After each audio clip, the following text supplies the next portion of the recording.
Hey there, Purple Principle headsets, earbuds, and eardrums. Robert Pease here. And Emily Corsetti. With just a quick note before the episode starts to say that we've launched a newsletter, The Purple Principle in Print. Every 2 weeks, we will email you a carefully curated roundup of articles, issues, and more on the perils of political and social polarization and those working to bridge the divide. And it takes you beyond what you hear on the podcast, and it gives us a chance to share the in-depth research that I know you appreciate from the Purple Principle team. Not a simple thing as polarization. Click the link in our show notes to subscribe.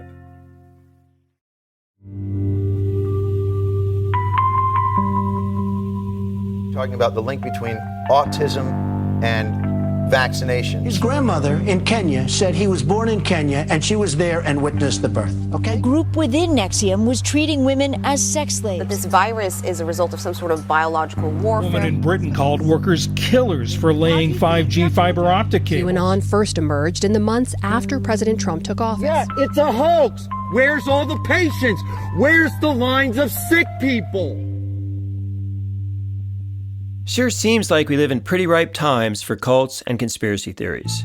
This is The Purple Principle, a podcast about the perils of polarization.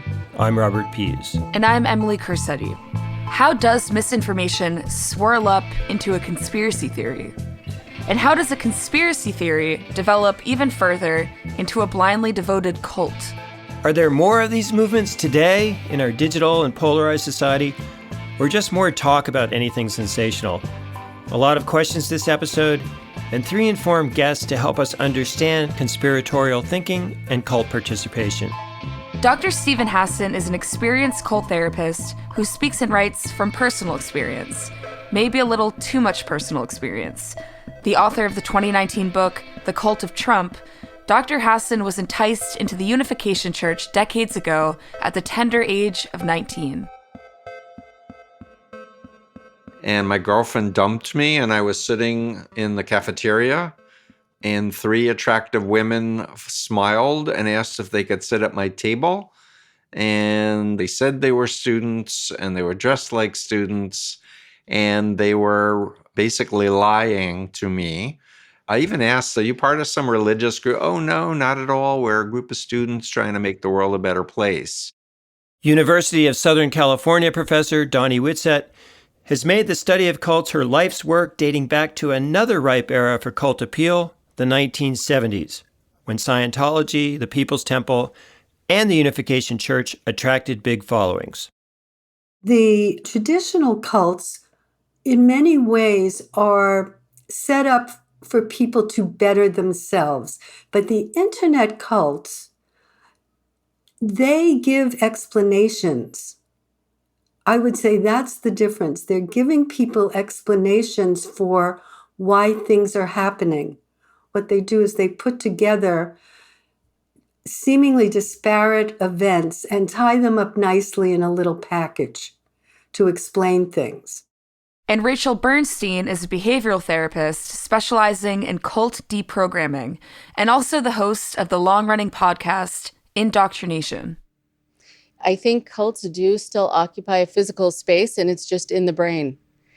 Many people are getting into very controlling organizations, just having never met the people in person. So I think the distance actually can create more of a bond because you fill in the blanks with what you want to be true about the group and what you want to be true about the people you're talking to. Bit of a scary observation there, that cults don't need physical proximity to recruit and retain a large and loyal following. And that makes it difficult to distinguish between a viral conspiracy theory online and a full-fledged traditional cult on and offline. So we asked Rachel Bernstein about that distinction, and also the appeal of the more recent online movements like QAnon. There are a number of people who believe in conspiracy theories, and there are a lot of people who are prepping for the end times and building their underground bunkers and believing in the lizard people, et cetera, et cetera. What I think is important is that for some people, they do believe it, buying their generators and their beans that they can use to grow things after the nuclear war happens or the storm comes. that they are doing it for themselves. It makes them feel protected. It also might make them feel a little superior because they feel like they've found the answer and they know. And you have instead people who say, I want to be a part of something. I need to connect with other people who feel the same way. I want to go to marches. I need to know that we're all speaking the same language. Those are the people who join cults. Those are the people who need to be surrounded by it. So it becomes their entire life and their whole social circle. Well, we do want to ask a few questions about QAnon, which is very puzzling to us. It seems it doesn't really have a normal type of cult leadership, that it's a little bit of a headless horse. You know, this headless horseman idea is really fascinating because even when people get involved in cultic groups where they know the leader, they don't actually really know the leader. They know how the leader represents himself or herself. They know sort of the narcissistic outward persona. And so it's not usually until they're very involved and they see things from behind the scenes that they really get to know who the leader is and what the leader is really like. So I think there are a lot of headless horsemen. What's also interesting about QAnon is that the messages have come out in these kinds of puzzles and riddles, and it's created a scenario where people lean in to decipher. And they feel really proud of themselves that they've deciphered it the right way, whatever that means, if the leader confirms it's the right way. But people will pore over this like it's the Dead Sea Scrolls and like give it that kind of importance. So let's talk about what might make people more susceptible to these types of appeals. A couple of previous guests said it's no coincidence extremism arose in areas of economic decline that had possibly been hit hard by the opioid epidemic. Does that make sense to you? There are preconditions. I'm sure the opioid epidemic plays a big role. I know that what also has affected people is feeling disenfranchised and feeling disconnected.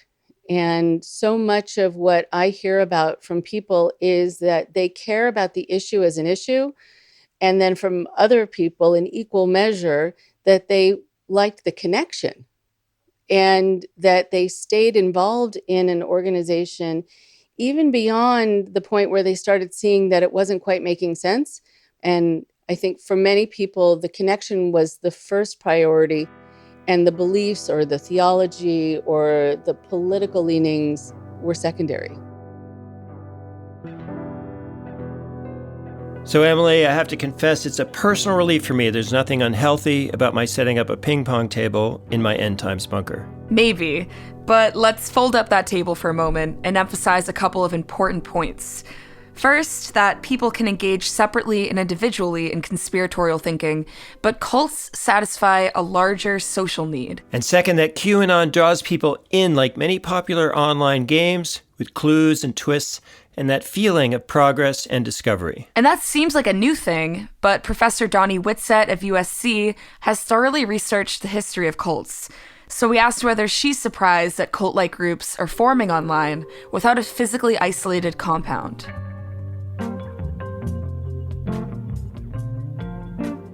Well, I would say it's not really surprising, but it certainly is new. And you're right that in the old days, you know, the original cults, I would say of modern day, because there have been cults, you know, forever. But the cults that you're referring to, the Moonies, the Children of God, all of those, they would take people, they would invite them to a dinner in the mountains somewhere.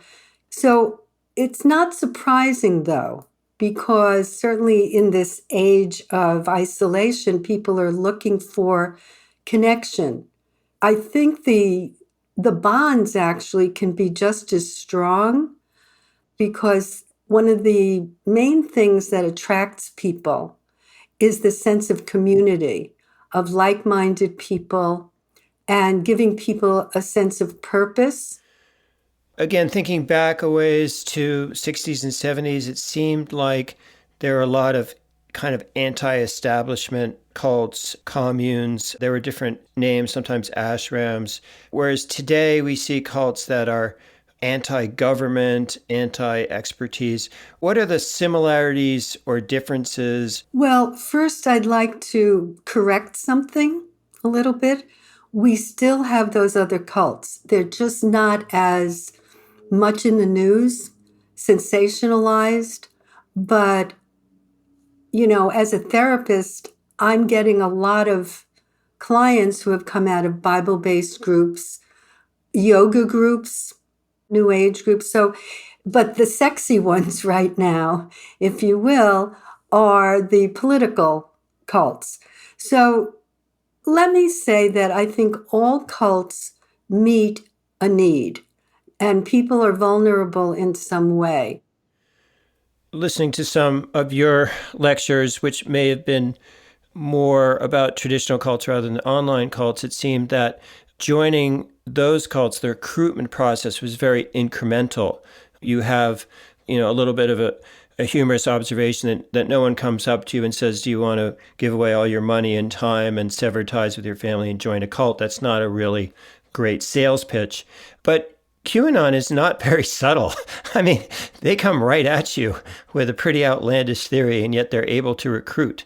How are they able to do that? Well, that's a good question.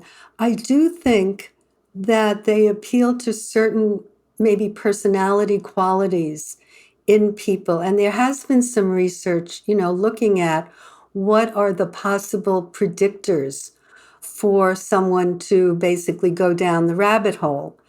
For example, people who are more fearful and anxious. Another explanation is that some of these people have what's called a schizotypal personality disorder. It's kind of like magical thinking, or they look at the world kind of in a different way, kind of at an angle, I sometimes say, and they're interested in the paranormal. Another personality quality, is quite honestly narcissism, because people who have an exaggerated sense of their own importance or their sense of self-esteem, when in fact there isn't much to base it on, there isn't a lot of reality supporting that, they cannot stand if they fail or if they don't meet their goal. And quite honestly, we had an example of that with Trump, because he lost the election. And of course, that can't possibly be so, because he was, so wonderful. And so he created an explanation for why he lost. It was a steal, or the ballot boxes were stuffed, or whatever it was. Oh, geez. Must we talk about Trump? I hear you, Emily. It's been so nice not to have that polarizing force dominate all our news the past few months, but that is another of our questions. Have we as a nation just spent 4 years in cult territory headquartered from the White House? There's no shortage of prominent Republicans who've expressed that fear. Bob Corker, the Senate Foreign Relations Committee chairman, has been sharply critical about his party's leadership for refusing to go and confront President Trump. It's becoming a cultish thing, isn't it? You got the Josh Hawleys and the Ted Cruzes and the James Langfords, and they want to inherit those voters. And it's leading them into real dark paths. This has long-term ramifications for the party if we act as if we are just devoted to the president no matter what. I described Mr. Trump as a cult leader, and I was in this cult. And if we have been in cult territory the past 4 years, are we in the clear now, or is there much more to come? We learned from Dr. J. Van Bavel back in season 1 that cults don't wind down very easily, even after doomsday. And there's been a couple studies where they have looked at what happens when certain cults predict the end of the world. And they've been able to study, what happens the day that that prediction doesn't come true. What you might expect is that cult members should update their beliefs. They should be like, oh my goodness, this cult was totally wrong. What was I thinking? I've got to rebuild my life and I've got to leave this cult. But that's not what happens. In fact, a couple studies that have gone into these cults and looked at these cult members have found, if anything, the opposite happens.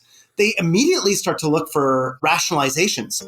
And so in that situation, they actually double down on this identity they have with this cult. Dr. Stephen Hassan is uniquely qualified to address these questions. Again, he was recruited by the Moonies out of his college cafeteria at age 19, then ironically saved by a car accident 2 years later that landed him in a hospital where his family could finally reach him. And he has spent his entire professional life studying cult psychology and providing cult deprogramming to individuals and families.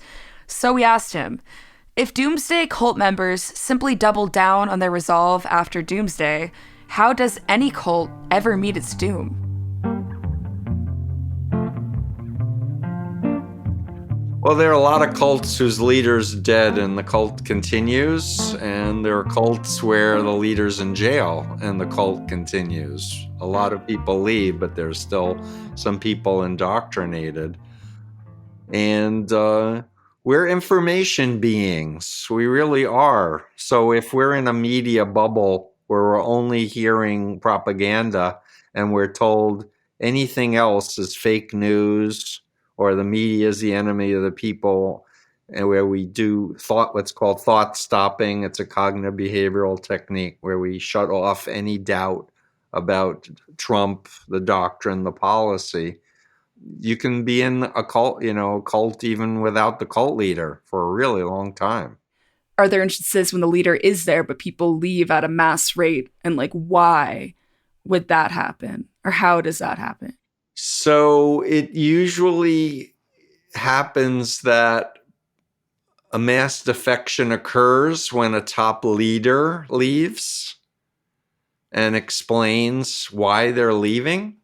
So, for example, the Jehovah's Witnesses have been around since the 1800s. They have some 8 million people in it. And I think it's about 20 years ago, one of the governing body, Raymond Franz, left. And he said, I want to follow the Bible, and the Watchtower is not using the Bible. So I'm going to leave and follow Jesus instead of the Watchtower doctrine. And a lot of people left, like a lot, because they liked him and respected him.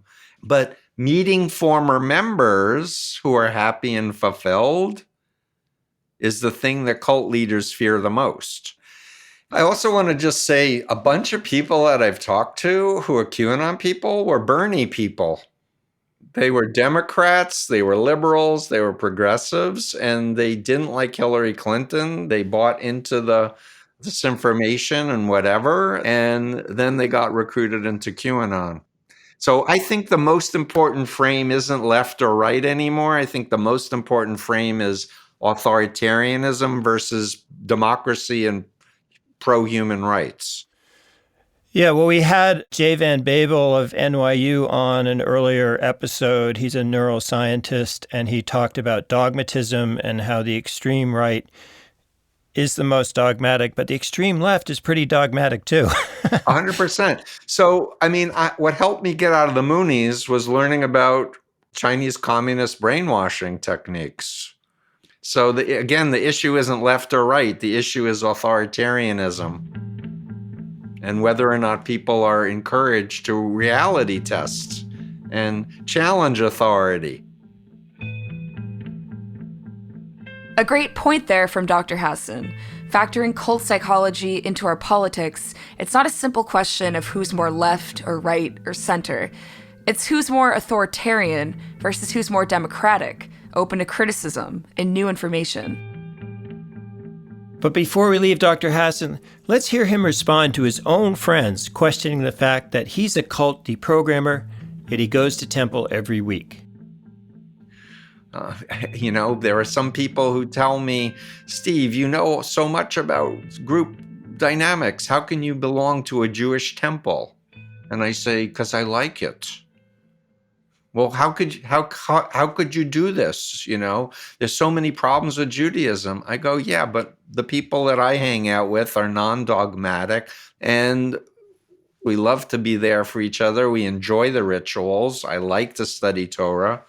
And I feel no guilt if I'm not showing up for services or whatever. I enjoy being part of a group. That is good to know. If you're happily and voluntarily attending a belief-based group regularly with no coercion, chances are you're not getting sucked into a cult, and you won't be. But a lot of us independents didn't sign up for the cult-like politics of the past few years. Let's hear from Rachel Bernstein on the question of what did we just experience with so much of the nation obsessively engaged in either pro-Trump or, for that matter, anti-Trump passions. So I think when you are looking at any kind of an organization, whether it is a Bible-based organization or self-help group or government, the health of it is going to depend on the health of the leader. And so I find in a lot of unhealthy groups, you have what I call trickle-down narcissism. So we had this whole situation that was created around Trump to behave very much like a cult. And part of the reason that I thought that was because of my work, but also because once things started coming out in the news about the things that he was doing, I was getting a lot of calls from former cult members saying that their nerves were on edge because it was all too familiar. You know, actually, he was second in command in a cult. And he told me that's how he felt when he was watching what was happening on the news. He could see this kind of hypnotic trance in people's eyes. And also that facts don't matter. You can only check out your quote unquote facts with other people within that way of thinking. So you never get to make a fully educated decision. You never get to use your critical thinking. And also in cults, there's black and white thinking. You're either for us or you're an enemy. And that was very much a part of this administration. But we already know the game was rigged. And that was one of the things that I liked about Trump. He was always talking about the system is rigged. We've been huge Trump supporters. When he said, everybody come to D.C., we felt like we had to come. So here we are. They say, I have the most loyal people. This is the kind of person that needs to lead our country. Jesus Christ gets down off the cross and told me Trump is with Russia. I would tell him, hold on a second. I need to check with the president if it's true. The movement we started is only just beginning. There's never been anything like it. We think most of our listeners are independent or unaffiliated voters who aren't that comfortable with political parties. And it just seems like almost every political convention where a presidential candidate is nominated is kind of cult-like. People are kind of glassy-eyed and just cheering at absolutely anything that goes on. So how do we make the distinction between like normal political party allegiance and a cult-like following? Right. It's a good question because, we get excited about the people we're excited about. And we want something to be different about them and earth-changing about them. And within a healthy administration, while they have people who are very gung-ho and very committed to a particular party, they are still allowed to have a dissenting view. And they're allowed to go to the person in charge and say, I don't know how I feel about this. Or it's okay for them to say, I agree with most of the things, let's say, that Obama did, but I disagree with others. And that's okay.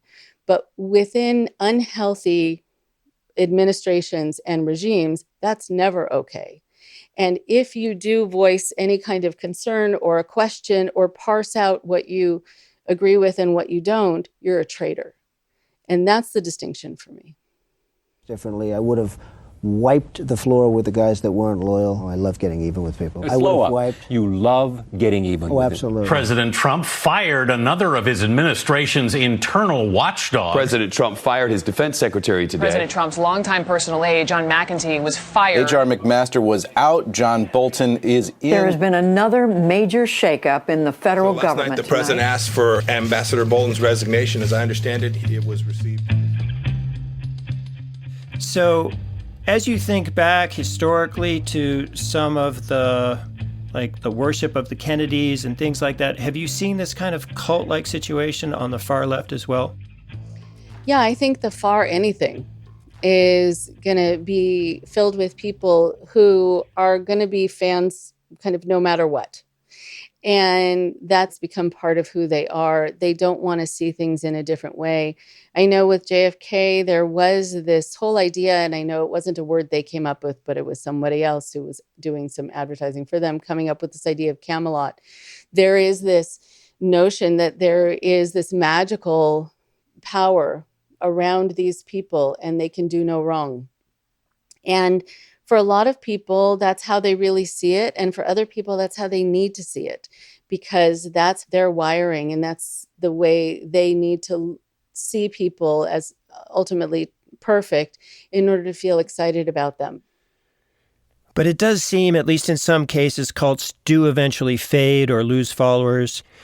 And Donald Trump has lost an election. He was a historically unpopular president, and he's been deplatformed. It would seem like these things might add up to diminish his appeal over time, or is a cult following so fervent none of those things really matter?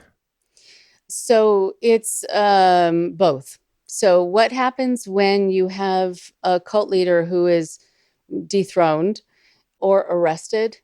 You still have cults that are run by leaders from prison.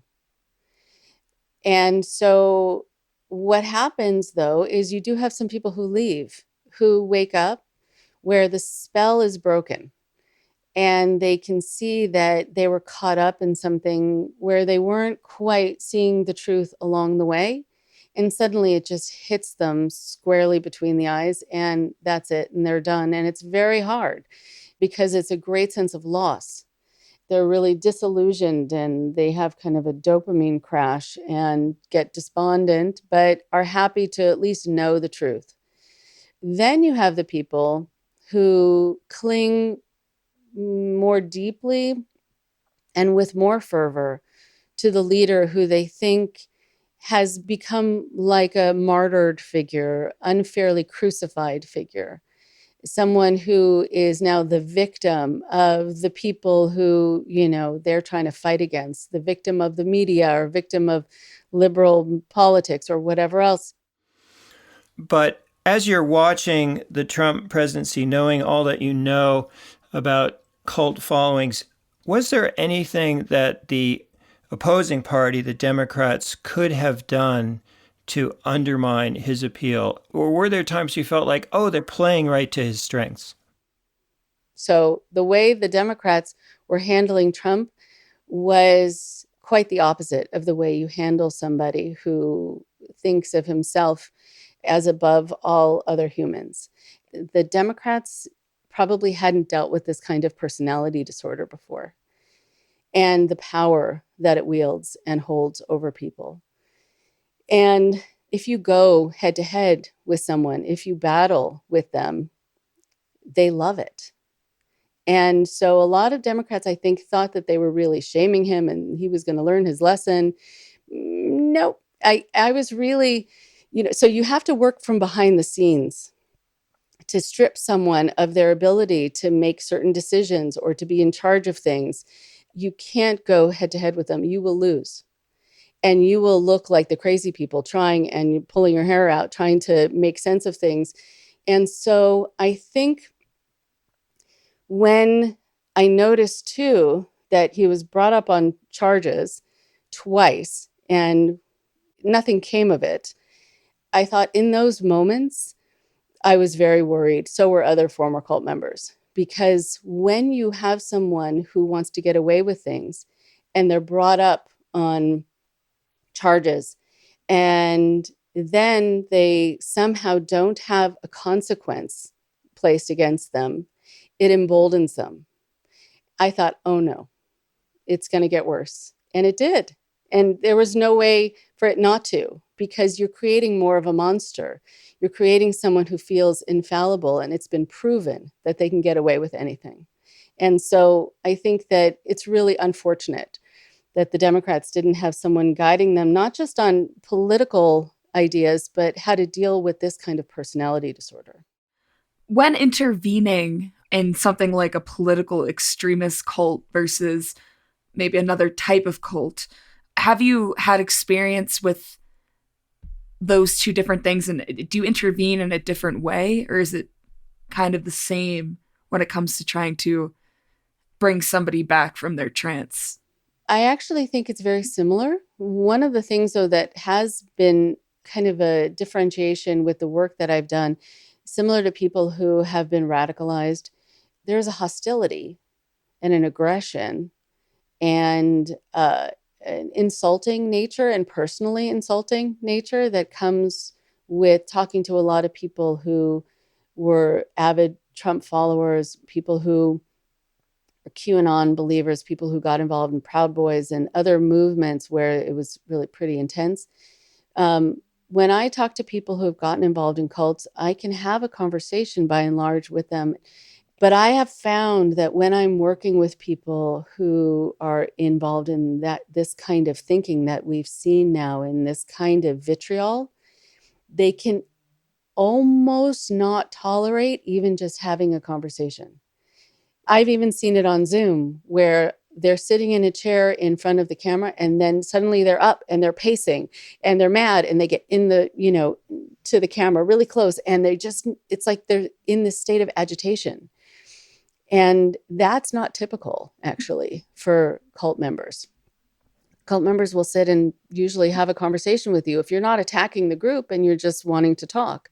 Well, that brings up the difficult question of how do we get beyond the Trump era? It seems like a lot of reasonable Republicans right now are leaving the party, becoming independents. And I've been an independent my whole life. I'd normally say that's great. We need more independence. But is it a good thing for the Republican Party to become more homogenous and extreme? I think it's frightening. I do think that there need to be moderate voices everywhere. And I want Republicans, just like Democrats, and independents, to think about not only what is most in line with their ethical core and their political views, but what's best for their party. And I think if you have voices of reason in your parties, then you have diplomacy, then you have sanity, then you have a system that is the way it was set up to be, where there can be discourse, even if there is disagreement.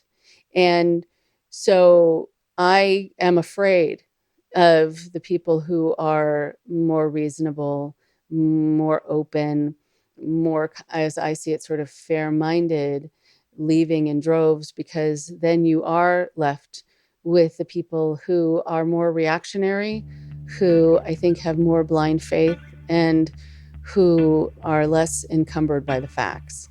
And that's dangerous. His grandmother in Kenya said he was born in Kenya and she was there and witnessed the birth, okay? I described Mr. Trump as a cult leader, and I was in this cult. This is the kind of person that needs to lead our country.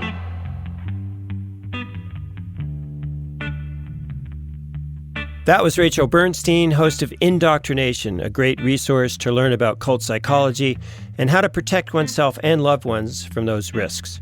There's more information at rachelbernsteintherapy.com. We also heard from cult therapist Dr. Stephen Hassan.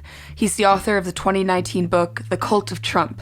His blog about cult-related issues can be found at freedomofmind.com.